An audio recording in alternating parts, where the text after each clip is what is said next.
പതിയെ കണ്ണു തുറന്നു. ദൈവമേ, ഇത്രയും സമയമായോ? വേഗം ശ്രീയേട്ടനെ ചാടിക്കടന്ന് അലമാരയിൽ നിന്ന് കിട്ടിയ ഒരു ചുരിദാറും കയ്യിലെടുത്ത് ബാത്റൂമിൽ കയറി. എല്ലാം കഴിഞ്ഞിറങ്ങി നനഞ്ഞ തോർത്ത് അവിടെയുള്ള അഴയിൽ നിവർത്തിയിട്ടു. മുടി കുളിപ്പിന്നിൽ കെട്ടി മുറിക്ക് പുറത്തേക്ക് ഇറങ്ങി. ഭാഗ്യം ആരും എഴുന്നേറ്റിട്ടില്ല. ലച്ചു ഇതും മനസ്സിൽ വിചാരിച്ച് പൂജാമുറിയിൽ കയറി പ്രാർത്ഥിച്ചു. അവിടെയുള്ള താലത്തിൽ നിന്ന് നെറ്റിയിൽ ഒരു ചന്ദനക്കുറിയും സിന്ദൂരച്ചെപ്പിൽ നിന്ന് ഒരു നുള്ളു സിന്ദൂരവും നെറുകയിൽ ചാർത്തി. പൂജാമുറിയിൽ നിന്നിറങ്ങിയപ്പോൾ അച്ഛൻ എഴുന്നേറ്റ് വരുന്നുണ്ട്. മോളിത്ര നേരത്തെ എഴുന്നേറ്റോ? കുറച്ചുകൂടെ കിടക്കായിരുന്നല്ലേ? ഇന്നത്തേതിലും എഴുന്നേക്കാൻ വൈകി അച്ഛാ. ഈ സമയത്തിന് മുമ്പ് ഉണരുന്നതാ. അമ്മ എഴുന്നേറ്റിട്ടില്ല മോളെ. ഇപ്പോൾ എഴുന്നേക്കുമായിരിക്കും, അല്ലെങ്കിൽ ഈ സമയത്ത് പലഹാരമൊക്കെ ആവുന്നതാ. അമ്മയ്ക്ക് വയ്യാഞ്ഞിട്ടായിരിക്കും അച്ഛാ. ഉറങ്ങിക്കോട്ടെ. അച്ഛന് ഞാൻ ചായ കൊണ്ടുതരാം. വേണ്ട മോളെ, അമ്മ എണ്ണിക്കട്ടെ. മോൾക്ക് അതൊക്കെ ബുദ്ധിമുട്ടാവും. എൻ്റെ അച്ഛന് ഈ സമയത്ത് ഞാനൊരു ചായ കൊടുക്കാറുണ്ട്. അതുപോലെ എൻ്റെ ഈ അച്ഛന് ഞാനൊരു ചായ ഇട്ട് തരും. ഇപ്പം കൊണ്ടുവരാം. അത് കേട്ട് ആ അച്ഛൻ മനസ്സ് നിറഞ്ഞ് പുഞ്ചിരിച്ചു. ചായക്കുള്ള വെള്ളം ഗ്ലാസ്സിൽ വെച്ച് പ്രാതലുണ്ടാക്കാൻ എന്തെങ്കിലും ഉണ്ടോ എന്ന് തിരഞ്ഞു നോക്കി. സാധനങ്ങൾ എവിടെയാണെന്ന് അറിയില്ലെങ്കിലും ആവുന്നതുപോലെ എല്ലായിടവും നോക്കി. മോളെ ലച്ചു, നീ എന്താ തിരയുന്നത്? അമ്മയുടെ വിളി കേട്ട് ലച്ചു തിരിഞ്ഞു നോക്കി. അതമ്മേ, പ്രാതലിനുള്ളത് ഉണ്ടാക്കാൻ എന്തെങ്കിലും ഉണ്ടോ എന്ന് നോക്കിയതാ. അതൊക്കെ അമ്മ ചെയ്തോളാം. മോളവിടെ പോയിരിക്കുക. അമ്മ ചായ എടുക്കാം. ചായ ഞാൻ വെച്ചിട്ടുണ്ടമ്മേ. അമ്മ ഞാൻ പറഞ്ഞു തരുന്നതാ. അതും പറഞ്ഞ് ലച്ചു ഗ്യാസിനരികിലേക്ക് നീങ്ങി.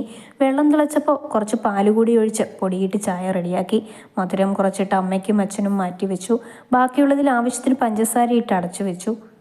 ദാ ലച്ചു, പുട്ടുകൂടിയുണ്ട്. പുട്ടുണ്ടാക്കാം. പഴവും പപ്പടവും ഇരിപ്പുണ്ട്. ശരിയമ്മേ. ദാ അമ്മേ, ചായ കുടിക്കുക. ഞാനിത് അച്ഛന് കൊടുത്തിട്ട് വരാം. മോൾ കൊടുത്തിട്ടോ? നമുക്ക് രണ്ടുപേർക്കും ഒരുമിച്ച് കുടിക്കാം. അമ്മ ലച്ചുവിൻ്റെ കയ്യിൽ നിന്ന് ചായ വാങ്ങി സ്ലാബിൽ വെച്ചുകൊണ്ട് പറഞ്ഞു. ലച്ചു അതിനൊന്ന് ചിരിച്ചുകൊണ്ട് അച്ഛനരികിലേക്ക് ചായയുമായി പോയി. ദാ അച്ഛ ചായ. ആ മോളെ, ഇങ്ങത്താ. അച്ഛനത് കയ്യിൽ വാങ്ങി ചുണ്ടോട് ചേർത്തു. കേട്ടോ മോളെ, യശോദയ്ക്ക് വയ്യാണ്ടായ പിന്നെ ഇങ്ങനെ രാവിലെ ഒരു ചായയൊന്നും കിട്ടാറില്ല.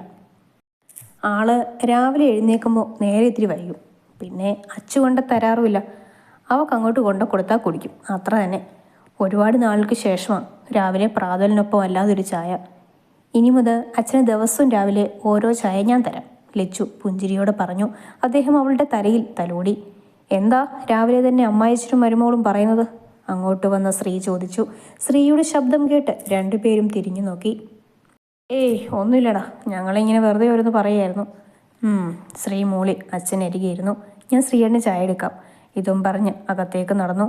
ലച്ചു, എനിക്ക് കട്ടൻ മതി, പുറകിൽ നിന്നും ശ്രീ വിളിച്ചു പറഞ്ഞു. അതിനൊന്നും തിരിഞ്ഞു നോക്കി തലയാട്ടി ലച്ചു പോയി.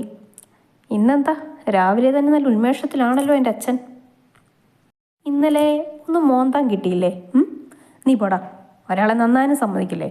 വെറുതെ തമാശ പറയല്ലേ അച്ഛ, നടക്കുന്ന കാര്യം വല്ലതും പറ, ശ്രീ അച്ഛനോട് പറഞ്ഞു. എന്നും രാവിലെ കുടിച്ച് ബോധമില്ലാതെ കിടക്കുന്ന ഇങ്ങനെയാ കണി കാണുന്നത്. എന്നിട്ടൊരു സുപ്രഭാതത്തിൽ പറയുന്നത് കേട്ടില്ലേ, നന്നാവാൻ തീരുമാനിച്ചെന്ന്. സ്ത്രീ ചിരിയോടെ ഓർത്തു. നീ കണ്ടോടാ ഞാൻ ഇനി കുടിക്കാതിരിക്കുന്നത്. എന്താ വെല്ലുവിളിയാണോ? അതെ, നീ അങ്ങനെ തന്നെ വിചാരിച്ചു. ശ്രീ ചിരിയോടെ താളത്തിൽ തലയാട്ടി. അച്ഛൻ അതിനെയൊന്ന് പുച്ഛിച്ച് ഒഴിഞ്ഞ ഗ്ലാസുമായി അകത്തേക്ക് നടന്നു. ശ്രീയേട്ടന് കട്ടനിട്ടിട്ട് അതുമായി ലച്ചു സിറ്റ് ഔട്ടിലേക്ക് വന്നു. ശ്രീയേട്ടാ, ഇത് ചായ. ലച്ചുവിൻ്റെ വിളി കേട്ട് ശ്രീ തിരിഞ്ഞു നോക്കി. കൊണ്ടുവാ, മുറ്റത്തായിരുന്ന ശ്രീ പറഞ്ഞു. ലച്ചു സ്റ്റെപ്പ് ഇറങ്ങി ശ്രീക്ക് അരികിലേക്ക് നടന്നു. ദാ ചായ ശ്രീയുടെ കയ്യിൽ കൊടുത്തു. ശ്രീ അത് വാങ്ങി ചുണ്ടോട് ചേർത്ത് ഒരു സിപ്പ് എടുത്തു. ലച്ചു, ഇവിടെയൊക്കെ ഇഷ്ടമായോ? ലച്ചു മൂളി. ഞാൻ ഇതിനോട് ഇന്നലെ പറഞ്ഞില്ലേ ഇങ്ങനെ മൂളാതെ സംസാരിക്കാൻ? ചിരിയോടെ ലച്ചുവിനോട് ചോദിച്ചു. ഇഷ്ടമായി, പെണ്ണ് ഉടനെ മറുപടി പറഞ്ഞു. അപ്പോൾ സംസാരിക്കാൻ അറിയാം. ഇങ്ങനെ വേണം എൻ്റെ ലച്ചു. ശ്രീയേട്ടൻ പെട്ടെന്ന് അങ്ങനെ പറഞ്ഞപ്പോൾ ആ മുഖത്തേക്ക് നോക്കി. എൻ്റെ ലച്ചു എന്നു മാത്രം വീണ്ടും വീണ്ടും കേൾക്കുന്നു. ഇതും ആലോചിച്ച് ലച്ചു ശ്രീയുടെ മുഖത്തേക്ക് തന്നെ നോക്കി നിന്നു. ലച്ചു! പെട്ടെന്ന് ശ്രീയുടെ വിളിയാണ് ലച്ചുവിനെ ഞെട്ടിച്ചത്. വീട്ടിലേക്ക് പോകണമെങ്കിൽ വൈകുന്നേരം പോവാം. ശരി ശ്രീയേട്ടാ. അതേ ഞെട്ടിലോടെ തന്നെ ശ്രീയേട്ടനോട് മറുപടി പറഞ്ഞു. എന്ന് ഞാൻ അകത്തോട്ട് പോട്ടെ? ശ്രീ കുടിച്ചു തീർത്ത് ചായ ഗ്ലാസ് ലച്ചുവിൻ്റെ കയ്യിൽ കൊടുത്തു. ശ്രീ തലയാട്ടി അവൾ പോകുന്നതും നോക്കി ചിരിച്ചു. പെണ്ണിന് എപ്പോഴും എന്നെ കാണുമ്പോൾ എന്താണോ ഇങ്ങനെ ചിന്തിക്കാനുള്ളത്? ചിരിയോടെ ലച്ചു പോകുന്നതും നോക്കി ശ്രീ ഓർത്തു. ശ്രീ അകത്തേക്ക് കയറുമ്പോൾ അച്ചു ഉറക്കം കഴിഞ്ഞ് എഴുന്നേറ്റ് വരുന്നുണ്ട്. ക്ഷീണമൊക്കെ മാറിയോ ചേച്ചി? ശ്രീ ഒരു താളത്തിൽ ചോദിച്ചു. അവൻ്റെ ചോദ്യത്തിന് ഒന്ന് പുച്ഛിച്ചുകൊണ്ട് അച്ചു അടുക്കളയിലേക്ക് പോയി. ഇന്നെന്താണാവോ നേരത്തെ? അച്ചു പോകുന്നതും നോക്കി നിന്ന് ശ്രീ ചിന്തിച്ചു. അച്ചു അടുക്കളയിലെത്തിയപ്പോൾ വർത്തമാനം പറഞ്ഞ് പുട്ടുണ്ടാക്കുന്ന ലച്ചുവിനെയാണ് കാണുന്നത്. അമ്മ എന്തോ അരിയുന്നുണ്ട്. നിറച്ച പുട്ടുകുറ്റിക്കുടത്തിന് മുകളിൽ വെച്ച് തിരിഞ്ഞ് ലച്ചു അടുക്കളയിൽ അച്ചുവിനെ കണ്ടു. ആ, അച്ചു ചേച്ചി എഴുന്നേറ്റോ? ചായ എടുക്കട്ടെ? ലച്ചുവിൻ്റെ ചോദ്യം കേട്ട് അച്ചു വേഗം അമ്മയെ നോക്കി. അവിടെ മുഖഭാവം എന്താണെന്ന് മനസ്സിലായില്ല. വേഗം തിരിഞ്ഞ് ലച്ചുവിനോട് എടുത്തോ എന്ന് പറഞ്ഞു. ലച്ചു മോളെ, ഇന്ന് നീ ചായ കൊടുത്തോ, പക്ഷെ ശീലമാക്കരുത്. നീ കൊടുക്കുന്നത് കുടിക്കുന്നത് അച്ചുവിന് ശീലമാവും. അതും പറഞ്ഞ് അമ്മ പുച്ഛിച്ചു. ഇത് കേട്ട അച്ചു ലച്ചു കൊടുത്ത ചായ സ്ലാവിൽ തന്നെ വെച്ച് തുള്ളിക്കളിച്ച് അകത്തേക്ക് പോയി. എന്തിനാ അമ്മ അങ്ങനെയൊക്കെ പറഞ്ഞ്? ചേച്ചിക്ക് വിഷമമായിട്ടുണ്ടാവും, ലച്ചു വിഷമത്തോടെ പറഞ്ഞു. കാര്യം അവൾ എൻ്റെ ആങ്ങളുടെ മോളൊക്കെയാണ്. പക്ഷേ വന്ന് കയറി ഇത്രയും നാളായി ഒരു ഗ്ലാസ് പച്ചവെള്ളം പോലും അവിടെ കൈ കൊണ്ട് എനിക്ക് തന്നിട്ടില്ല. എന്തിന്? എൻ്റെ മുൻ ശ്രീനിക്ക് പോലും കൊടുത്തിട്ടില്ല, അമ്മ സങ്കടത്തോടെ പറഞ്ഞു. അമ്മയുടെ സങ്കടം കേട്ടിട്ട് സ്വന്തം അപ്പച്ചിയായിട്ട് പോലും ഒന്നും ചെയ്തു കൊടുക്കാത്ത അച്ചു ചേച്ചിയോട് അമർഷം തോന്നിപ്പോയി. അമ്മേ അമ്മേ, ഞാനൊന്ന് കട വരെ പോയിട്ട് വരാം. എന്തിനാ ശ്രീ ഇന്ന് തന്നെ കടയിൽ പോകുന്നത്? അവിടെ രാമു ഇല്ലേ? അതമ്മേ, കുറച്ച് സാധനങ്ങൾ വരും, അത് കളക്ട് ചെയ്ത് കണക്ക് ക്ലിയർ ചെയ്യണം. അതിനൊന്നും രാമുവേട്ടനെ കൊണ്ട് കഴിയില്ല. ഞാൻ ഒന്നും പറയുന്നില്ല, നീ എന്തോ ചെയ്യും. ഞാൻ പോയി ഉച്ചയ്ക്ക് ഊണിന് വരും, പിന്നെ പോയില്ല. അതുപോലെ അമ്മയൊന്ന് മൂളി. എങ്ങോട്ട് പോകുന്ന കാര്യം അമ്മ പറയുന്നത്? അടുക്കളയിൽ നിന്ന് ശ്രീയുടെ സംസാരം കേട്ട് ലച്ചു അമ്മ അടുക്കളയിൽ വന്നപ്പോൾ ചോദിച്ചു. അവൻ കടയിൽ പോവുകയാണെന്ന്. കല്യാണം ഇന്നലെ കഴിഞ്ഞതല്ലേ ഉള്ളൂ, അപ്പോഴേക്ക് ഇന്ന് തന്നെ അവന് പോകണോ? എന്തെങ്കിലും അത്യാവശ്യം ഉണ്ടാവും അമ്മേ, അതായിരിക്കും. സാധനങ്ങൾ എന്ന് വരുമെന്ന്. ഉച്ചയ്ക്ക് എത്തും അവൻ. ലച്ചു അതിനൊന്നും മൂളി പുട്ടിൻ്റെ പാത്രവുമായി ഹാളിലേക്ക് നടന്നു. അപ്പോഴേക്കും അമ്മ പഴവും പപ്പടവും കൊണ്ടുവച്ചു. മോളെ, നീ ശ്രീയെ വിളിക്ക്, അവൻ കടയിൽ പോകാൻ വേഷം മാറിയിരിക്കും. ആ ശരി അമ്മേ. അതും പറഞ്ഞ് ലച്ചു ശ്രീയെ വിളിക്കാൻ പോയി. ശ്രീയേട്ടാ, കഴിക്കാൻ വിളിക്കുന്നു. കണ്ണാടിയുടെ മുന്നിൽ നിന്ന് മുടി ചീവുകയായിരുന്ന ശ്രീ തിരിഞ്ഞു നോക്കി. ആ ഇതാ വരുന്നു, എടുത്തു വെച്ചോ. ശ്രീ പറഞ്ഞതും ലച്ചു ഹാളിലേക്ക് പോയി പാത്രം എടുത്തു വെച്ചു. കൈ കഴുകി വന്നപ്പോഴേക്കും ലച്ചു പുട്ടുപാത്രത്തിൽ ഇട്ടു കൊടുത്തു. എല്ലാവരും കഴിക്കുന്നുണ്ടായിരുന്നു. നീയും അവിടെ ഇരിക്കും ലച്ചു, അവനെടുത്ത് കഴിച്ചോളും. അച്ഛൻ പറഞ്ഞത് കേട്ട് ലച്ചുവും ശ്രീക്കരികിലിരുന്നു. കഴിച്ചെഴുന്നേറ്റു. പാത്രങ്ങളൊക്കെ അടുക്കളയിൽ കൊണ്ടുപോയി വെച്ചു. കഴിച്ചെഴുന്നേറ്റപ്പോൾ ആ പരിസരത്തൊന്നും അച്ചു ചേച്ചിയെ കണ്ടില്ല. അമ്മേ, ഞാൻ ഇറങ്ങുന്നു, ഉച്ചയ്ക്ക് വരാം. ശ്രീയേട്ടൻ്റെ ശബ്ദം കേട്ട് അമ്മയുടെ പിറകെ പോയി ഉമ്മറവാതിലിനരികെ നിന്നു. അമ്മയോട് പറഞ്ഞ് ബൈക്കിൽ കയറിയപ്പോഴാണ് വാതിലിനരികിൽ നിൽക്കുന്ന പെണ്ണിനെ കണ്ടത്. ഇന്ന് രാവിലെ മുതൽ അടുപ്പക്കുറവൊന്നുമില്ല. തലയാട്ടി ഒരു കണ്ണിറുക്കി അവളോടും യാത്ര പറഞ്ഞു. അപ്പോൾ ഒരു പുഞ്ചിരി തിരികെ നൽകി. പിന്നെ അവൻ ബൈക്ക് സ്റ്റാർട്ട് ചെയ്തു പോയി. ശ്രീയേട്ടൻ പോയപ്പോൾ അമ്മയുടെ കൂടെ അകത്തേക്ക് പോയി. കുട്ടികൾ എപ്പോൾ വരും അമ്മേ? അറിയില്ല മോളെ, അവർക്ക് തോന്നുമ്പോൾ കൊണ്ടുവരുമായിരിക്കും. അമ്മേ, ഞാൻ പോവാ, ഒരോട്ടം കിട്ടിയിട്ടുണ്ട്. അങ്ങോട്ടേക്ക് വന്ന ശ്രീനിയേട്ടൻ പറഞ്ഞു. ശ്രീനിയേട്ടൻ വന്നതിന് പിറകെ തന്നെ അച്ചു ചേച്ചിയും ഒരുങ്ങി വന്നു. നീ എങ്ങോട്ടാ അച്ചു ഈ സമയത്ത്? കുട്ടികളെ കൊണ്ടുവരാൻ. ശ്രീനിയേട്ടൻ പോകുമ്പോൾ അവിടെ ഇറക്കാമെന്ന് പറഞ്ഞിട്ടുണ്ട്, വൈകിട്ട് വരും. അതിന് നീ എന്തിനാ പോകുന്നത്? അവൻ കൊണ്ടുവന്നോളില്ലേ? ഇത് നല്ല കഥ, എനിക്ക് എൻ്റെ വീട്ടിൽ പോകാൻ പാടില്ലേ? നീ പൊയ്ക്കോ. പോകണ്ടെന്ന് ഞാൻ പറഞ്ഞോ? ഇപ്പം എന്തിനാ പോകുന്നതെന്നേ ചോദിച്ചുള്ളൂ. ഇന്നലെ ഇങ്ങോട്ട് വന്നല്ലേ ഉള്ളൂ, അതുകൊണ്ട് ചോദിച്ചതാ. അച്ചു, നീ വരുന്നുണ്ടോ? എനിക്ക് നേരം വൈകി. അങ്ങോട്ട് വന്ന ശ്രീനിയേട്ടൻ പറഞ്ഞു. ഓ, അത് നിങ്ങളുടെ അമ്മ സമ്മതിക്കണ്ടേ? അച്ചു പറഞ്ഞു. അമ്മയ്ക്കിതെന്താ, അവൾ വൈകിട്ട് വരില്ലേ? ശ്രീനിയും അച്ചുവിനെ അനുകൂലിച്ചു. അമ്മ അതിനൊന്നും മിണ്ടാതെ അകത്തേക്ക് നടന്നു. അമ്മയോടൊപ്പം ഉച്ചയ്ക്കത്തേക്കുള്ളതെല്ലാം തയ്യാറാക്കാൻ കൂടി. എല്ലാം റെഡിയായി അടുക്കളയും ഒതുക്കി. അമ്മേ, ഞാൻ കുറച്ച് അലക്കാനുണ്ട്, അത് ചെയ്തിട്ട് വരാം. അലക്കാനുള്ളത് ഇങ്ങെടുത്തു വാ, അമ്മയും കൂടാം. വേണ്ട അമ്മേ, കുറച്ചേ ഉള്ളൂ, അത് ഞാൻ ചെയ്തോളാം. അമ്മ മൂളി അടുക്കളയിലുള്ള കസേരയിലിരുന്നു. എന്താ അമ്മേ, വയ്യേ? ഒരു ക്ഷീണം പോലെ. ഏയ് ഒന്നുമില്ല മോളെ, കൈയും കാലും വിറയ്ക്കുന്ന പോലെ. എന്താ അറിയില്ല. അച്ഛാ, അച്ഛാ. അച്ഛനെ അവൾ നീട്ടി വിളിച്ചു. ഉമ്മറത്തായിരുന്ന അച്ഛൻ അവളുടെ വിളി കേട്ട് വേഗം അടുക്കളയിലെത്തി. എന്താ മോളെ? അച്ഛാ, അമ്മയ്ക്ക് വയ്യ. അപ്പോഴേക്കും അമ്മ തളർന്നിരുന്നു. യശോദേ, എടോ യശോദേ. അച്ഛൻ അമ്മയെ തട്ടി വിളിച്ചു. മോളെ, നീ വേഗം കുറെ മധുരം ഇട്ടു വെള്ളം എടുത്തേ. അച്ഛൻ അത് പറഞ്ഞതും വേഗം വെള്ളമെടുക്കാനായി പോയി. നല്ലോണം മധുരം ചേർത്ത് കലക്കി അച്ഛൻ്റെ കയ്യിൽ കൊടുത്തു. യശോദേ, നീ ഇത് കുടിച്ചേ, ഷുഗർ കുറഞ്ഞതായിരിക്കും. അമ്മ പതിയെ തലയുയർത്തി അത് കുടിച്ചു. മോളെ, ആ റാക്കിൽ ഭരണിയിൽ എന്തെങ്കിലും മധുരമുള്ളതുണ്ടാവും, അത് ഇങ്ങെടുക്ക്. ആ അച്ഛാ. അവൾ വേഗം അതിലുണ്ടായിരുന്ന ലഡ്ഡു എടുത്ത് അമ്മയ്ക്ക് കൊടുത്തു. അത് കഴിച്ചപ്പോൾ തന്നെ ക്ഷീണം കുറഞ്ഞതുപോലെ തോന്നി. അമ്മേ, എഴുന്നേക്ക്, മുറിയിൽ പോയി കിടക്കാം. വാ. അമ്മയെ പതിയെ അച്ഛനും അവളും കൂടെ എഴുന്നേൽപ്പിച്ച് മുറിയിലാക്കി. ഷുഗർ ലെവൽ കുറയുമ്പോൾ ഗുളിക കഴിക്കാനുണ്ടോ അമ്മേ? ആ മോളെ, ആ ഡബ്ബയിലുണ്ട്, അമ്മ മറുപടി പറഞ്ഞു. ഇയാൾ ഇന്നലെ മരുന്ന് കഴിച്ചു കാണില്ല, അതാ ഇങ്ങനെ. നീ ഇന്നലെ മരുന്ന് കഴിച്ചു യശോദേ? അച്ഛൻ അമ്മയോട് ചോദിച്ചു. അത് പിന്നെ രാവിലെ കഴിച്ചു, രാത്രി മറന്നു, അമ്മ ക്ഷീണത്തോടെ മറുപടി പറഞ്ഞു. അപ്പം ഇന്നോ? അത് പിന്നെ മറന്നു, അമ്മ അതിന് പരിങ്ങി മറുപടി കൊടുത്തു. ആദ്യം നിനക്ക് മറവിക്കുള്ള മരുന്ന് തരണം, എന്നിട്ട് വേണം വേറെ അസുഖത്തിനുള്ളത് തരാൻ, അച്ഛൻ അമ്മയുടെ ഉത്തരത്തിൽ ദേഷ്യത്തിൽ പറഞ്ഞു. മതി അച്ഛാ, പാവം മറന്നാവും. ദാ അമ്മ ഇത് കഴിക്കുക. മേശയിൽ നിന്ന് ജഗ്ഗിൽ നിന്ന് വെള്ളവും എടുത്ത് ഗുളിക അമ്മയുടെ വായക്കരികെ നീട്ടി. അമ്മ വായ തുറന്നപ്പോൾ അതിലേക്കിട്ട് വെള്ളം ഗ്ലാസ് ചുണ്ടോട് ചേർത്ത് കൊടുത്തു. അമ്മ അത് കുടിച്ച് കഴിഞ്ഞ് കിടന്നു. അച്ഛാ, അമ്മയുടെ അടുത്തൊന്നും എങ്ങേയും പോവല്ലേ? എനിക്ക് കുറച്ച് അലക്കാനുണ്ടായിരുന്നു. ഇല്ല മോളെ, മോൾ പോയിക്കോ. അച്ഛൻ്റെ അമ്മയുടെ വലുത് അലക്കാനുണ്ടോ? അതൊന്നും വേണ്ട മോളെ, അതൊക്കെ അമ്മ ചെയ്തോളൂ, ഞാൻ നോക്കട്ടെ. അതും പറഞ്ഞ് ബാത്റൂമിൽ കയറി നോക്കി. അവിടെ അവരുടെ അലക്കാനുള്ളതുണ്ടായിരുന്നു. അതും എടുത്ത് പുറത്തിറങ്ങി.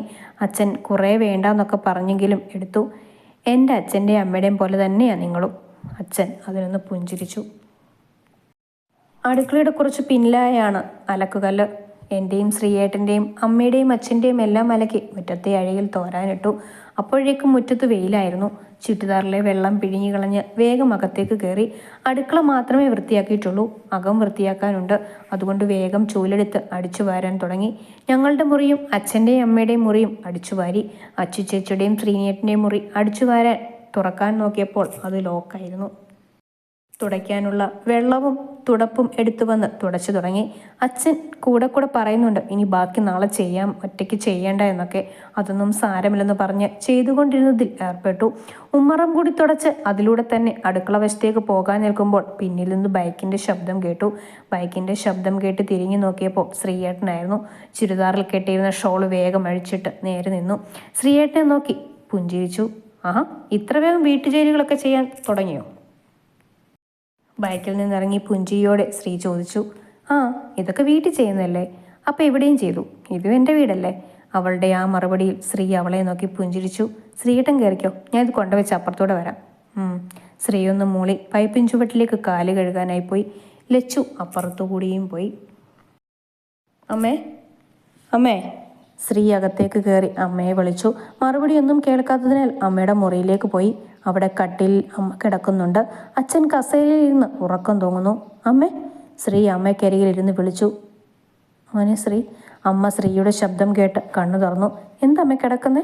ഇന്നും വയ്യാതായോ? അതെ ശ്രീ, ഇന്ന് ഷുഗർ നല്ലോണം കുറഞ്ഞു. എന്നിട്ട്? വെപ്രാളത്തോടെ ശ്രീ ചോദിച്ചു. എന്നിട്ടെന്താ? മധുരമുള്ളതും മരുന്നുമൊക്കെ കൊടുത്തു. അതുവരെ ഉറക്കത്തിലായിരുന്ന അച്ഛൻ ഇരുവരുടെയും സംസാരം കേട്ട് കസേരയിൽ നിന്നും എഴുന്നേറ്റുകൊണ്ട് പറഞ്ഞു.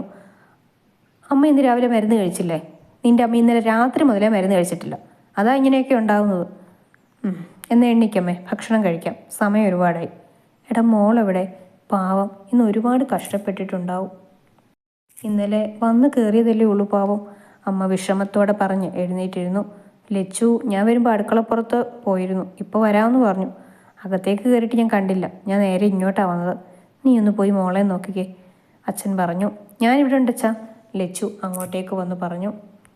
ഇത്രയും നേരം എവിടെയായിരുന്നു?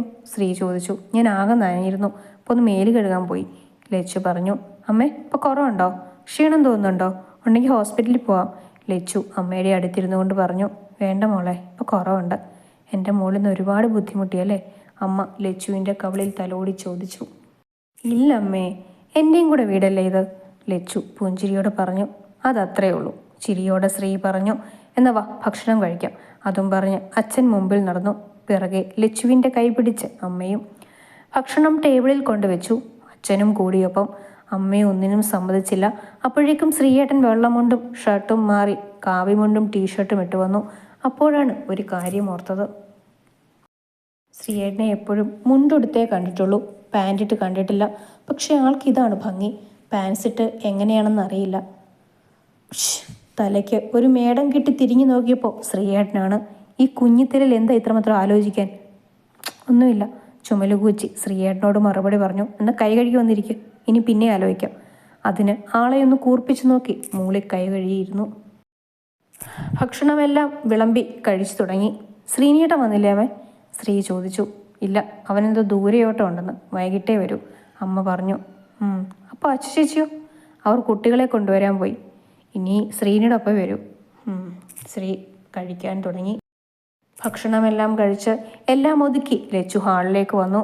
ഇനി മോള് കുറച്ചു നേരം പോയി കിടന്നു. നേരത്തെ എഴുന്നേറ്റതല്ലേ, വൈകിട്ട് എണീക്കാം. ലച്ചുവിനെ കണ്ടപ്പോൾ അമ്മ പറഞ്ഞു, അമ്മയും കിടക്കാൻ പോവാം. ശ്രീ കിടന്നെന്ന് തോന്നുന്നു, മോളും പോയിക്കോ. അതും പറഞ്ഞ് അമ്മ സോഫയിൽ നിന്ന് എഴുന്നേറ്റു. ലച്ചു ഒന്ന് മൂളി റൂമിനരികിലേക്ക് നടന്നു. പോകാനൊന്നും തോന്നിയില്ല. ശ്രീയേട്ടനുണ്ടെന്ന് പറഞ്ഞപ്പോൾ ഇതുവരെ ഇല്ലാത്തൊരു പരിഭ്രമം. ആളോടിപ്പോൾ നന്നായി സംസാരിക്കുന്നൊക്കെയുണ്ട്. എന്നാലും തനിച്ചാവുമ്പോൾ അതുപോലെയല്ലല്ലോ. മനസ്സിനുള്ളിൽ എന്തോ ഒരു പറഞ്ഞറിയിക്കാൻ പറ്റാത്ത ഒരു പരിഭ്രമം. എന്തായാലും പോകാതെ പറ്റില്ല. അതുകൊണ്ട് ചാരിയിരുന്ന റൂമിൻ്റെ വാതിൽ തുറന്നു. അപ്പോൾ അതാ കട്ടിലിൽ പുഞ്ചിരിയോടെ ശ്രീയേട്ടൻ ഇരിക്കുന്നു. ശ്രീയേട്ടൻ്റെ പുഞ്ചിരി കണ്ടപ്പോൾ അതുവരെ മനസ്സിലുണ്ടായിരുന്ന ധൈര്യമൊക്കെ ചോർന്നു പോയി. ലച്ചു, കുറേ നേരം ആയാലും വാതിലിന് വെളിയിൽ നിൽക്കുന്നു. എന്താ, എന്നെ പേടിയാണോ? പെണ്ണിൻ്റെ മുഖത്ത് നല്ല പരിഭ്രമമുണ്ട്. അത് ഇന്നലെ തന്നെ തനിക്ക് മനസ്സിലായതാണ്. അത് കാണാൻ തന്നെ ഒരു ചന്തം. തന്നെ കാണുമ്പോഴുള്ള പിടയ്ക്കുന്ന കണ്ണുകളും വിയർപ്പ് പൊടിയുന്ന മേൽച്ചുണ്ടും നോക്കി നിൽക്കുവാൻ തോന്നും.